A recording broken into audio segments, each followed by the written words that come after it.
दोस्तों च्यवनप्राश का नाम तो आप सब लोगों ने सुना ही होगा। तो आप इसके पीछे की कहानी जानते हैं? चलिए आज मैं आपको बताता हूँ। आयुर्वेद के अनुसार एक ऋषि थे जिनका नाम था ऋषि च्यवन। तो जब वो पुराने समय में भगवान शिव की प्रार्थना कर रहे थे, पूजा अर्चना कर रहे थे, तो अपनी भक्ति में वो इतना ज़्यादा लीन थे कि उन पर मिट्टी जमती गई, धूल मिट्टी उनके ऊपर जमती गई और एक टीला सा उसका बन गया। तो उस टीले में से सिर्फ और सिर्फ उनकी आंखें दिखाई दे रही थी।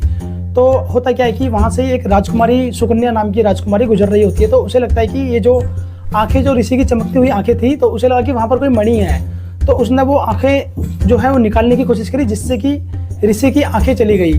तो फिर वो देखती है कि ये तो किसी की आंखें हैं। तो बाद में उसे पता लगता है कि ये ऐसे ऐसे ऋषि हैं। तो फिर क्या होता है कि उसे लगता है कि मुझसे ये गलती हुई, तो मैं अपनी एक भूल का पश्चाताप करना चाहती हूँ।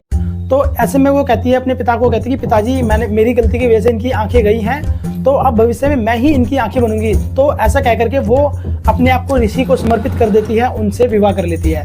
तो होता क्या है कि भगवान शिव भी उनकी भक्ति से प्रसन्न होकर अपने जो वैद्य होते हैं अश्विनी कुमार जी, उनको आज्ञा देते हैं और उन्हें आदेश देते हैं कि आप जाओ धरती पे और ऋषि च्यवन की जो रोग है उसे दूर कर दो, हम इनकी भक्ति से बहुत ज़्यादा प्रसन्न हैं। तो जब वो अश्विनी कुमार जो देवताओं के वैद्य थे वहाँ पर आते हैं, तो उनकी आंखों का इलाज करते हैं, आंखें ठीक कर देते हैं और उनको, ऋषि को, जो कि ऑलरेडी बुजुर्ग हो चुके थे, उन्हें चटनी तैयार करके देते हैं, एक लेप तैयार करके देते हैं और वो खा करके जो ऋषि हैं वो पुनः जवान हो जाते हैं। तो च्यवन ऋषि को वो प्रास, यानी कि जिसे हम चाटा जाए, प्रास का अर्थ होता है जिसे चाटा जाए, तो वो जो प्रास च्यवन ऋषि को देते हैं, तो वहां से इसका नाम पड़ा च्यवनप्राश। और आज भी च्यवनप्राश अगर अच्छी क्वालिटी का बना हुआ हो तो वास्तव में यह हमें जवान बना सकता है। Thank you.